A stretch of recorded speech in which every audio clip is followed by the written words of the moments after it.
भद्रावती नगर परिषदेवर शिवसेनेनं वर्चस्व कायम ठेवलेले. भद्रावती नगर परिषदेच्या नगराध्यक्षपदी प्रफुल्ल चटकी यांनी मोठा विजय मिळवला. सलग 5 वर्ष भद्रावती नगर परिषदेवर शिवसेनेचा धनुष्यबाण कायम राहिलाय.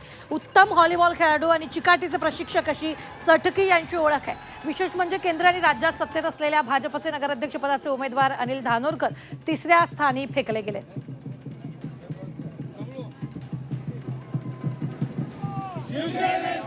भद्रावती नगराध्यक्षपदी प्रफुल्ल चटकी हे विजयी झालेले आहेत. भद्रावती नगर परिषदेवर शिवसेनेची सत्ता कायम आहे.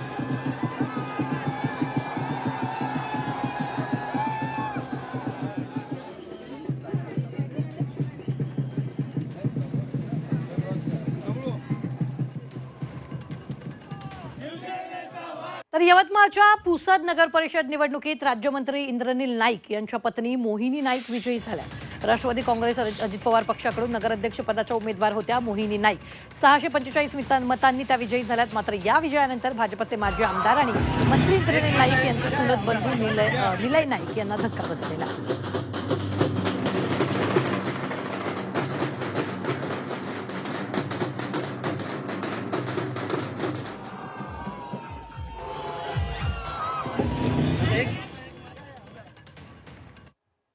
तर वाशिम नगर परिषद अध्यक्षपदी भाजपनं झेंडा फडकवला.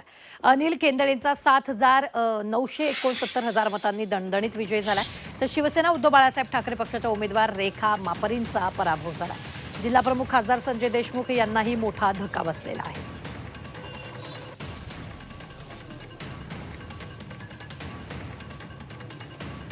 सांगलीच्या तासगाव नगर परिषदेवर माजी खासदार संजय काका पाटलांनी आपलं वर्चस्व कायम राखत आमदार रोहित आर पाटलांच्या राष्ट्रवादीला धूळ चारली आहे. नगराध्यक्षपदाच्या निवडणुकीत संजय काका पाटलांच्या स्वाभिमानी विकास आघाडीनं दणदणीत विजय मिळवत तासगाव नगर परिषदेवर आपलं वर्चस्व कायम राखलंय. तर विजयानंतर माजी खासदार संजय काका पाटलांनी आमदार रोहित पाटलांवर सडकून टीका केली.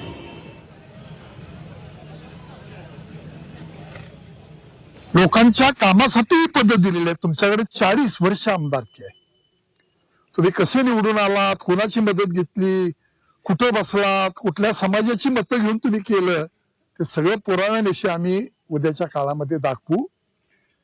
आणि हा दिलेला तासगाव शहराचा कौल विकासासाठी अधिक गतिमान काम करू, अधिक विकास करू, त्याचा चांगला शहराचा सर्वांगीण विकास करण्याचा आम्ही सगळे प्रयत्न करू. बाबासाहेबांच्या मंडळी ह्या थेट नगराध्यक्षाला आणि 13 नगरसेवक आलेत. काय आमचे नगरसेवक उमेदवार थोडक्या मताने पडलेले आहेत, तेव्हा त्याही मंडळींचं निश्चितपणाने योगदान आहे या सगळ्यात.